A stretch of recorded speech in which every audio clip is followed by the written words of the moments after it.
पर मौजूद है अद्वैत, छोटे से बच्चे मासूम किया कि ज़िंदगी इस वक्त जो है वो एक तरीके से कहें तो ज़िंदगी और मौत के बीच में झूल रही है। विवेक, आपसे मैं सवाल करना चाहूँगी। माँ की क्यों दर्द को तो हम समझ रहे हैं, लेकिन ये दर्द इतना बड़ा है। जब ये बात आपको पता लगी और अभी तक में क्या कुछ बीता है, एक बार आप अपनी बातों से हमें बता पाएं। मैडम, जब हमें इसके बारे में पता चला 2 हफ्ते तक तो पूरा फैमिली इतना मेंटली डिस्टर्ब था। मतलब हम लोगों को होश नहीं था कि क्या हो गया है, कैसे हम इसको ओवरकम करेंगे। 17 करोड़ रुपए का इसका इंजेक्शन है जो अवेलेबल है। मतलब सोच के भी किसी से डिस्कस कर रहे थे, बहुत से नेगेटिव कमेंट्स भी हमें लोगों ने दिए कि आप दूसरा बच्चा प्लान कर लीजिए, 17 करोड़ फीजेबल नहीं है, कोई भी इतना अमाउंट आपको नहीं फंड करेगा। इमोशनली भी हम उस टाइम पे बहुत ज़्यादा ब्रेक हुए हैं मैडम। 17 करोड़ ये बहुत इम्पॉर्टेंट पॉइंट इसलिए है। और देखिए, जैसे शुरुआत में हमने कहा कि बीमारी भी रेयर है और बचा पाना भी संभव तो है, लेकिन असंभव के करीब है, क्योंकि हर आदमी 17 करोड़ नहीं ला सकता है। तो पहले इस बीमारी के बारे में अब जो है वो जानकारी जुटा लेते हैं और सीधे रुख करते हैं डॉक्टर शेफाली गुलाटी का। डॉक्टर, आपका बहुत बहुत स्वागत है।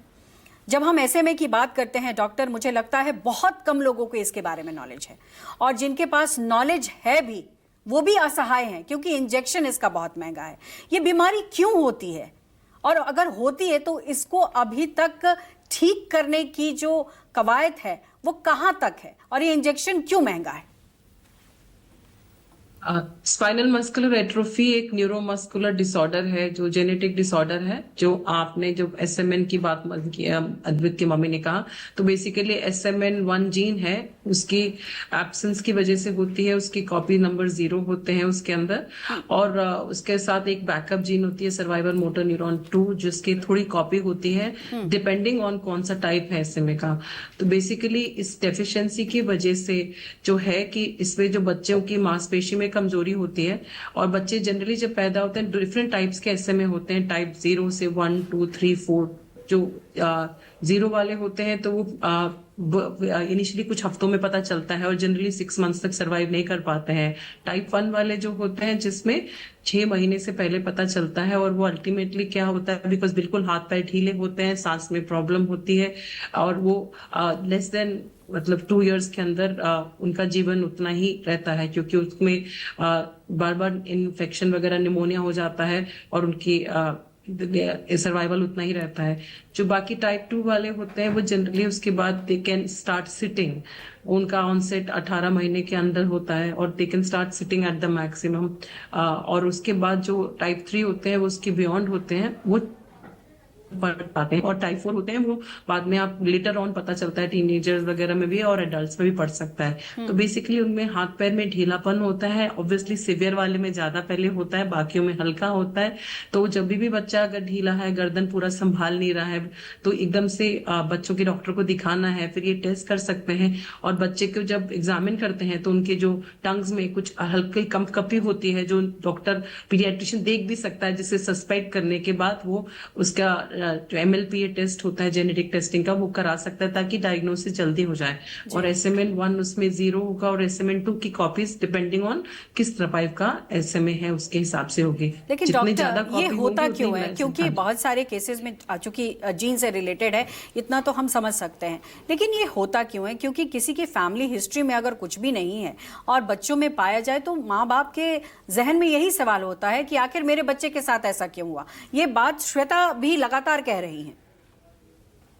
ये एक ऑटोसोमल रिसेसिव डिसऑर्डर है, और इसके अंदर जो हमारी पॉपुलेशन है उसमें जो कैरियर फ्रीक्वेंसी है वो काफी है।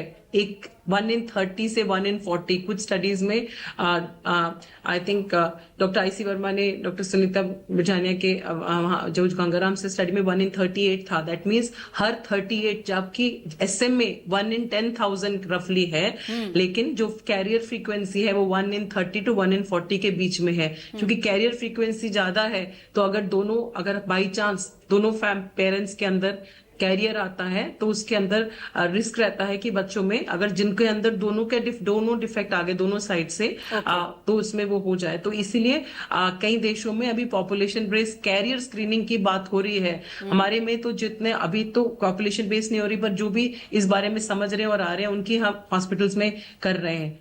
महत्वपूर्ण जानकारी डॉक्टर शिफाली ने दी है कि देखिए कैरियर बेस्ड जानकारी अब जुटाई जाने लगी है, क्योंकि जिस तरीके से इसका इलाज है हर पेरेंट्स के लिए बहुत मुश्किल है वो जुटा पाना। और ऐसे में डॉक्टर सुनीता, मैं आपका रुख करना चाहूंगी, चूंकि अब जिस तरीके से डॉक्टर ने समझाया क्यों होता है और कैसे होता है और कौन से टाइप है, अब ये हमें समझाइए कि जब बच्चे में हो गया तो अब इसका बचाव का रास्ता क्या है?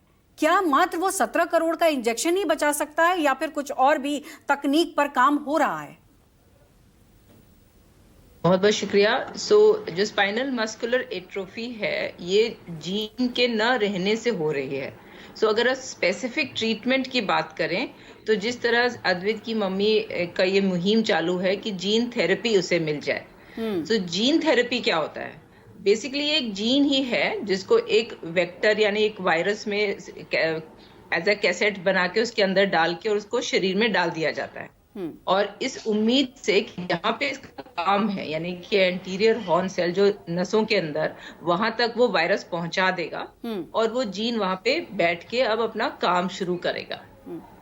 अब जो नसें होती है, नर्व सेल्स, ये काफी लंबे समय तक रहती हैं। अनलाइक जैसे ब्लड सेल्स है जो हर 14 दिन अपना व्हाइट ब्लड सेल अपना चेंज कर लेते हैं, नर्व सेल्स मेंटेन रहती है। तो एक दफा जीन थेरेपी देने से ही वो जीन अपनी जगह पे पहुंच के और अपना काम शुरू कर सकती है। तो दिस इज जस्ट एक तरीका है स्पेसिफिक जीन को पहुंचाने का, बट ये इतना आसान नहीं है।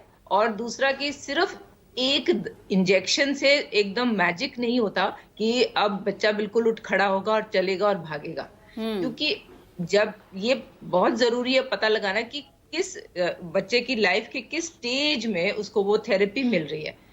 न्यूबॉर्न स्क्रीनिंग इसलिए किया जाता है कि जब तक बच्चे को कोई खास लक्षण शुरू नहीं होते तभी उसको जीन थेरेपी दे दी जाए, उसका फायदा मैक्सिमम होता है क्योंकि डैमेज बहुत कम हुआ होता है। लेकिन अगर किसी बच्चे की उम्र बढ़ रही है और उसका जो तकलीफ है वो बढ़ रहा है और एंड स्टेज में जीन थेरेपी दोगे तो उसका कोई खास फायदा नहीं होने वाला।